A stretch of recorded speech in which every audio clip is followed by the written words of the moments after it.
4 jenis pengeluaran yang sebetulnya Anda itu bisa kendalikan pengeluaran tersebut.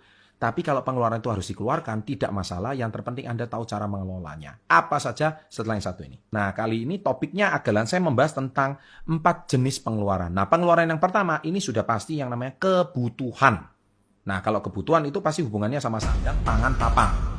Ya, kebutuhan untuk makan, kebutuhan untuk rumah, kebutuhan untuk pakaian, dan sebagainya. Tapi, celakanya kebutuhan masalah sandang, pangan, papan ini, kan namanya kebutuhan, bukan keinginan kan. Yang terpenting kan pakai baju yang rapi. Tidak perlu pakai baju bermerek kan. Yang terpenting itu kan rumah seandainya cukup. Tidak perlu sampai harus mebel yang bermerek kan. Kemudian juga yang namanya pangan. Makan yang penting bisa makan di rumah kan. Nggak perlu harus mesen makanan di luar terus kan. Kalau misalkan makanan nge-mall terus ya duit kamu cepet boncos, habis terus gitu loh. Nah intinya kita itu harus bisa mengendalikan kebutuhan kita. Karena kalau kebutuhan kita itu dipaksakan menjadi sebuah keinginan, maka niscaya itu akan menjadi sebuah trouble yang besar. Nah, di sini saya selalu ajarkan tentang halaman ke-23 dari buku Badai Pasti Berlalu, itu yang namanya habits. Jadi kita harus bangun habit kita untuk mengendalikan kebutuhan kita. Nah, pengeluaran yang kedua adalah keinginan. Nah, ini jelas. Keinginan ini nggak terbatas, karena manusia itu kalau sudah iPhone 11 mau iPhone 12. iPhone 12-nya belum dijual mau iPhone 13, ya kan? Setelah mau iPhone, iPad. Lihat ini kepengen, lapar mata istilahnya. Ayo siapa yang seperti itu tuliskan di kolom komen. Kamu lihat apa di Instagram, lihat apa di marketplace, semuanya kepengen dibeli. Nah, jadi masalahnya sampai kapanpun pengeluaran itu nggak akan ada habisnya. Jadi berapapun pemasukan Anda akan ada habisnya, terutama wanita yang raja shopping, ratu shopping.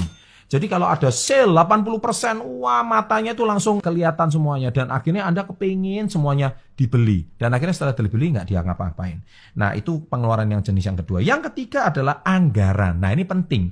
Anggaran itu jelas ada transportasi, tabungan, tagihan, anggaran khusus, konsumsi dan sebagainya. Harus dianggarkan, harus dibudgetkan. Kalau Anda tidak ada budgeting, anggaran dalam pengeluaran Anda, maka selama-lamanya Anda tidak pernah akan mengetahui uang Anda itu larinya kemana aja. Saya selalu bilang, rekening itu ada 3. Rekening yang pertama itu adalah rekening untuk pekerjaan, untuk bisnis, untuk modal kerja, untuk ulak barang lagi. Rekening yang kedua itu adalah rekening pengeluaran rumah tangga, misalkan untuk uang sekolah anak, untuk gaji pembantu, untuk apa. Itu harus rekening ada sendiri. Nah, rekening yang ketiga itu adalah rekening tabungan dan investasi. Harus ada 3 jenis rekening tersebut. Dengan demikian kalau Anda pisahkan di 3 rekening ini, yang ini jelas untuk investasi, ini untuk kerja, ini untuk kebutuhan sehari-hari.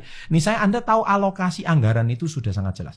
Berapa persentasenya? Mau 30, 40, 30% itu semua Anda yang atur sendiri. Saya nggak pernah mau otak-atik. Jadi 3 jenis rekening itu harus ada. Ingat ya, camkan itu baik-baik. Dan yang keempat adalah sedekah. Ini penting sekali. Sedekah mungkin bisa termasuk ke bagian daripada investasi.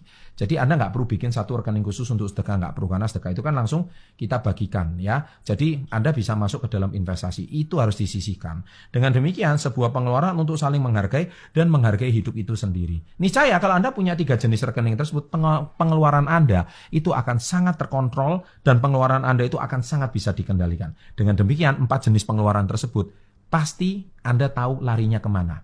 Kalau tidak, Anda tidak punya catatan uang itu larinya kemana. Oke? Sukses selalu, sahabat SW30. Jangan lupa like-nya, dan salam hebat luar biasa.